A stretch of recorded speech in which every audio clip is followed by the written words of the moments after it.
Bonjour et bienvenue dans les cours sur l'analyse du bassin sédimentaire. Dans cet enseignement, on va traiter deux parties. Une première partie sur la dynamique de remplissage d'un bassin sédimentaire, où on va voir en premier lieu l'origine des bassins sédimentaires, les facteurs autocycliques et allocycliques, comme la subsidence d'un bassin sédimentaire, les variations du niveau marin et finalement l'enregistrement sédimentaire des variations du niveau marin. Dans la deuxième partie, on va voir la classification des bassins sédimentaires. Dans cette partie, on va traiter les rifts continentaux, les marges passives, les bassins flexuraux ou bassins d'avant-pied,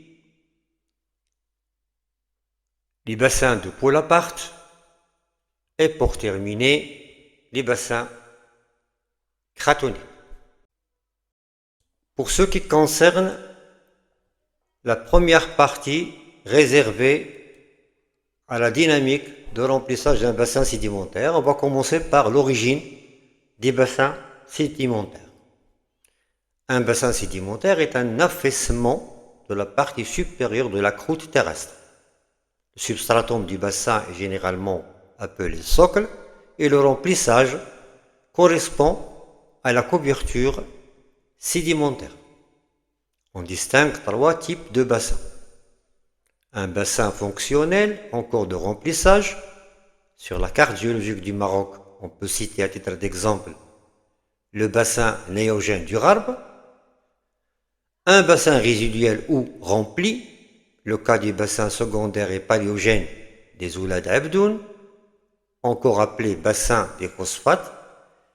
Et en dernier lieu, un bassin structural dont une partie est impliquée dans une orogénèse. L'exemple choisi est celui d'Agadir Essaouira, dont la partie sud est impliquée dans l'orogénèse adlasique. Quels sont les facteurs de contrôle du remplissage d'un bassin sédimentaire? Le remplissage d'un bassin sédimentaire est sous contrôle de deux facteurs. Les facteurs autocycliques, qui sont propres au système sédimentaire et concernent le décryptage des séries sédimentaires, comme le comblement des chenaux fluviatiles, la propagation d'un delta ou la croissance d'une bioconstruction récipale. Ces facteurs sont apériodiques et d'impact local. Pour les facteurs allocycliques, ils sont extérieurs au système sédimentaire, comme le climat, le statisme, la subsidence, la tectonique des plaques. Ces facteurs sont périodiques et d'extension régionale. Ces deux facteurs autocycliques et allocycliques interréagissent dans la formation et l'évolution d'un bassin sédimentaire. Je crois que je vais m'arrêter à ce niveau et rendez-vous dans la prochaine capsule.